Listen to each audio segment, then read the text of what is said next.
Hello and welcome back to Redirecting.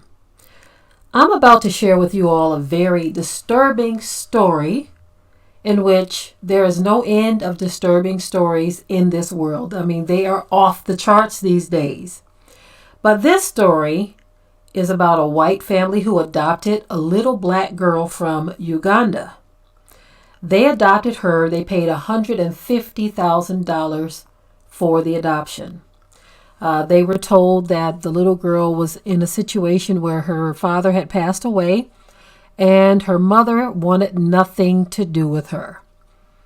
And she ended up in an orphanage, and she was just living such a horrible life in Uganda, and they were going to be rescuing her and giving her a better life. At the time of the adoption, the little girl didn't know the English language, so this family taught her English. They taught her English. They grew to love her very much. She became a part of their family. They already had 4 children of their own. They decided to adopt because there are just so many children who need a home. And international adoption is something that was on the table for them, so they chose a child from Africa. Now, in doing so, they believed that they would provide for her a better life than what she had in Uganda, seeing that they believed that she was being mistreated, that she wasn't loved, and that the situation she lived in was horrible.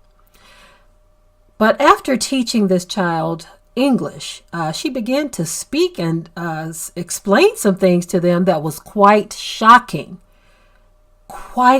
to where this family had to act on what they had heard. This little girl told this family about her wonderful brothers and sisters and family back in Uganda, and that she missed and loved them. And they were baffled because the agency that they adopted the little girl through told them that the little girl had a horrible life and a horrible family structure, and that she wasn't happy, and that they would be essentially delivering her out of a bad situation. But after hearing that she indeed had a loving family, this family decided, we've got to do something. We've got to act on this.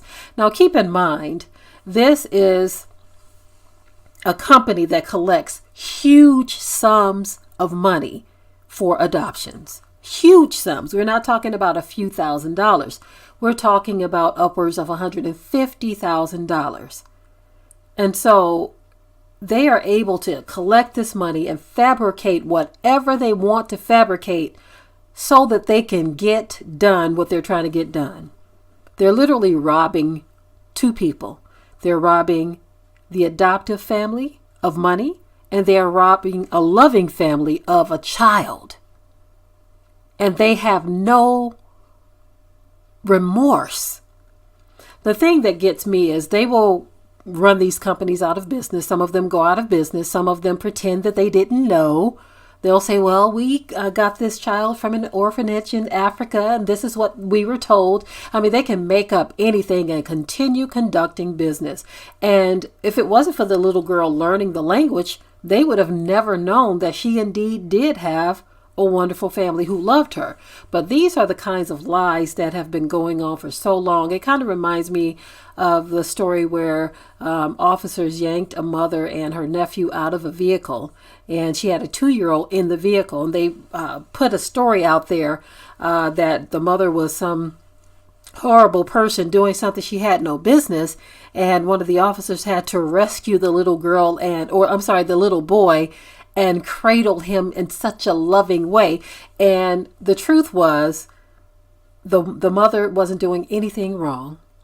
The little boy was injured in the scuffle as well when they broke or shattered the glass in her vehicle. She was just minding her own business when she was stopped by officers at a roadblock, and they determined that they were going to do what they did to her. But it was reported initially that these officers wanted to do nothing but protect the child.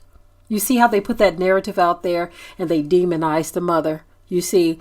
And so that is what happened in this case as well. The mother was demonized, and it was made to appear as though they were rescuing a child out of a situation that was horrible when there was no horrible situation to be rescued from.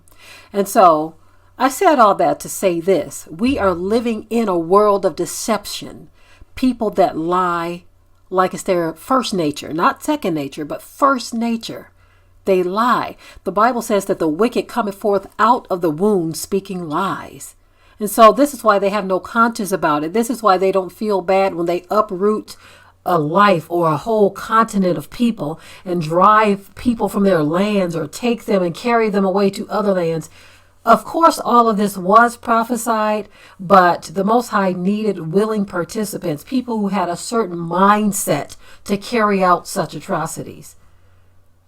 The same people who today will take a child from Africa, make up a story, fabricate a whole lie, make it seem like the child was just so afraid or unloved, to justify collecting $150,000 and handing that child over to a white American family.